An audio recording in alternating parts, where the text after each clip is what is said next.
Oh my goodness! Someone should really tell the neoconservatives it is not 2002 again. And plus also, they really need better cartoonists. Also, I got blocked by one of them on Twitter. Plus, this is why in this video we are going to be talking about all the latest information that, of course, the establishment dinosaur mainstream media is not telling you about the latest events surrounding Iran. And, of course, this greater push to, again, push us towards an endless, pointless conflict that actually makes the world a less safe place. In yet another example of how important independent media is, since it contradicts the narrative, the lies being pushed on by the establishment mainstream media that usually just perpetrates and repeats Pentagon military-industrial complex talking points, which we're going to be contradicting in this video. Independent media, which, by the way, is supported by you, the viewer, and you could support this independent media operation by simply buying a t-shirt, a sticker, a sweater, a pillow, whatever you want, and at the same time, support independent media, which doesn't play into the left-right divide and conquer scheme and has no strings attached to our reporting. Now, the latest events that are unfolding right now with Iran and the United States are very serious events. But again, this is not going to be the first time nor the last time that we talk about Iran. It is an unavoidable conflict, in my opinion, that is set on a trajectory that neoconservatives have established and will not let go anytime soon. These latest events are just an example of that, as we saw 2 oil tankers recently attacked in the Gulf of Aden, which the United States automatically blamed on Iran, even though CNBC contradicts their official headline here, doesn't even do any investigative reporting here, but says here even themselves, quote, "It will likely take days, weeks, or even months for the military to go through the forensics needed to find out exactly who is behind the attack." So, we don't know exactly who did it. We have no evidence who did it, but CNBC will still be puppeteering the U.S. talking points and lines here that, of course, this is automatically the fault of Iran here. Even later, talking to a, quote, defense expert, they talked to a guy who's going to make a ton of money off of war. That's who they talked to. That's really who they talked to, not a defense expert. And most likely someone working for Lockheed Martin, who said, quote, "Iranian ships are very exposed. I expect the U.S. would be able to sink Iranian naval ships in about 2 days." Now, oddly, this attack happened as the Japanese Prime Minister was actually meeting and visiting Iran's supreme leader, the Ayatollah Khamenei, for the first time in 40 years, and it was a Japanese cargo ship that was attacked during this meeting. And unless Iran took a whole bunch of Ambien and alcohol, or really just became the stupidest, most asinine regime, country, government in the world, this absolutely makes no geopolitical strategic sense at all. Why would Iran do this? They have nothing to gain. And now, of course, we have many contradictory claims, including from the Japanese tanker owner, who actually contradicts what the U.S. government is saying in all of this by saying that it was actually a flying projectile, not a, quote, limpet mine, which the, quote, U.S. Central Command is saying, that caused this attack on the boat. Of course, the U.S. government is also releasing videotapes showing allegedly Iranian Revolutionary Guard soldiers on patrol boats removing, quote, unexploded mines from the tanker. And again, how does this logically make sense? It was Iran that attacked this tanker, but here's footage of them removing the attack, the weaponry that they used to attack this ship. Did Iran want to attack or not? What's going on here? And of course, many media reports in the United States failed to report how it was actually Iranian forces that helped rescue some of the tanker's staff and assisted in a rescue effort after the attack, which they originally committed. And yeah, warmongering neoconservatives like this Bridget Gabriel, who by the way, blocked me, blocked me because I responded to this original post by her, which automatically, without any evidence, without any shred of information, claimed that this was an attack on the United States. Again, this is the epitome of fake news. This is the epitome of having very dangerous consequences from your words, right? And if the big social tech media giants actually cared about fake news, actually cared about consequences from words and allegedly hate speech, they would do something about people calling for war based off lies. That is the biggest, most dangerous thing you could do in this world, which of course made me call this person out, and again, subsequently leading to me being blocked. Now again, I'm not calling for this person to be blocked who just blocked me herself, but if we're playing by the rules that social media tech companies are establishing right now, this would be an issue that they would deal with, but of course they're not. And it almost reads like it's satire, as even The Onion, a satire publication, just even said himself, John Bolton, quote, an attack on 2 Saudi oil tankers is an attack on all Americans. This, of course, was released after previous attack on 2 oil tankers in the region that happened about a month ago. But it is very telling when it is very difficult to tell the difference between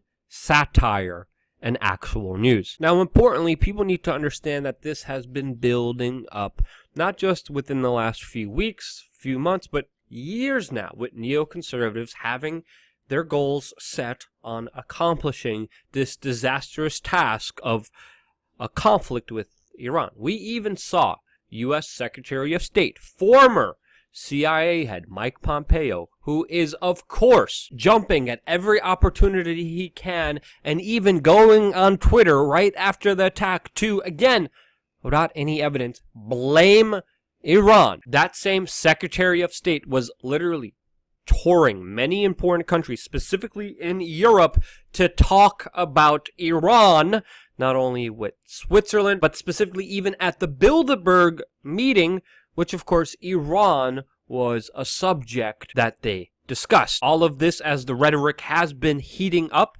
with, of course, participation from social media that has been banning any Iranian accounts that contradicts a lot of these narratives. While, of course, independent media, a lot of anti-war voices, prominent voices, have been either demonetized, deranked, or deleted from major social media platforms that are the predominant voices against this madness that is usually, without question, promoted by the mainstream media. And this is a real threat, with Pompeo literally going around, specifically in these late night congressional sessions, and saying, hey, Donald Trump can launch a conflict, can attack Iran by himself if he decides to himself, because of the powers that the U.S. government, the U.S. executive, the U.S. presidential office has after, of course, 9/11. With him specifically talking about the AUMF, which is a power that we, of course, have been talking about from its very onset here as a media organization, with just how dangerous it is. And the fact that the Secretary of State is preemptively telling Congress, hey, Trump can do this legally under the Constitution. And again, it's not constitutional. It's just a made-up recent law that destroys our Constitution, destroys our values as a nation, destroys any sovereignty we have from vengeful, despotic leaders who are not afraid to end life indiscriminately. And again, this is something that the U.S. current president was railing against, was screaming against, was tweeting against, was actually making an important case about this very issue, which of course was one of the reasons why he got elected, and now he is flip-flopping on. According to major polls, there's an estimate that over 80% of the American public does not want a conflict to Iran. This is why they're selling it to you. This is why there's so much disinformation. This is why there's so much propaganda. This has been in the works for a while, and it most likely will continue in small escalations like we're seeing unfold just moments ago, like we saw unfold a month ago, these events will become more common. We'll try to convince you that their disinformation will somehow work. And the only way it can't work is if we spread the message, if we get the truth out there, if we get the information out there that actually matters and shows you both sides of the story here. Again, I do believe a lot of these neoconservatives, as Michael Tracy pointed out, believe that it's somehow still 2002 and that this will automatically allow them to launch a proxy war based on no evidence at all. But we are living in a new, different day and age where people are questioning everything that they're being told. When you look at Iran as a country, it makes absolutely no geopolitical sense to preemptively attack this country without provocation. It absolutely does not work for the benefit of the United States. It does work for the benefit of Saudi Arabia. It does work for the benefit of Israel, but absolutely has an extremely detrimental effect on the United States and also the world economy, and also oil prices, which of course are going up because of this destabilizing geopolitical situation.